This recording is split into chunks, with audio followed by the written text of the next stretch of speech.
تو نعت خوانوں کو بھی درخواست ہے، مہربانی کریں آقا کی سنت کو زندہ کریں، اپنے سر پہ زلفیں سجائیں. اسی طرح دعوت اسلامی کے تمام مبلغین زلفیں رکھیں، اور مدنی چینل کے خصوصیت کے ساتھ زلفیں رکھیں.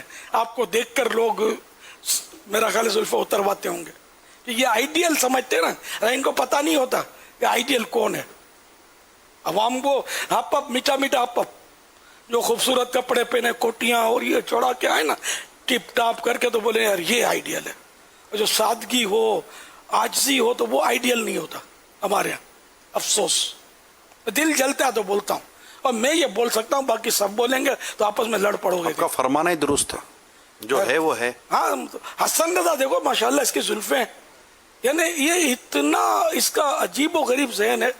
ہم نے کوشش ہے کہ زلفیں بہت بڑھ گئی تھی اس کی، کندھے کو سمجھو چھو رہی تھی میرا گھر. میں نے کہا بھی اس کے کاٹنے نہیں دیتا تھا. نہیں، مدینے میں کاٹوں گا، حج کے لے جاؤں گا، مدینے میں کاٹوں گا. ایک ہی اس کی ضد تھی. یہ رویا دھویا اس کو زبردستی پکڑ کے، میں کہا ابو تو کرنا تو پڑے گا نا.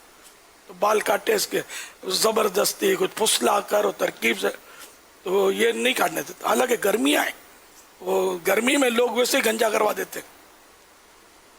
الحمدللہ اٹھ کر فوراً یہ امامے کی طرف لپکتا ہے. میں نے دیکھا نیند سے اٹھ کر کہ یہ جدھر امامہ رکھتے ہیں نا، ادھر جا کے یہ امامہ اٹھائے گا، امامہ پہنے گا، چشمہ پہنے گا، پھر ادھر جنت حال کی طرف آئے گا. کئی بار میں نے اس کو نوٹ کیا ہے، اس کا ذہن یہ بنا ہوا ہے. ہمارے صاحب گھر میں بھی امامہ نہیں باندھتے. جو امامے والے نا گھر میں امامہ نہیں باندھیں گے، پھر باہر نکل کر کیوں باندھتے، جو بولوں لوگوں کو دکھانے کے لیے باندھتے ہیں. چلو نہیں بولتا، سمجھے. اب اپنے آپ کو بول دو گے آپ گھر میں کیوں نہیں باندھتے امامہ. صلو علی الحبیب صلی اللہ تعالی علی محمد. تیری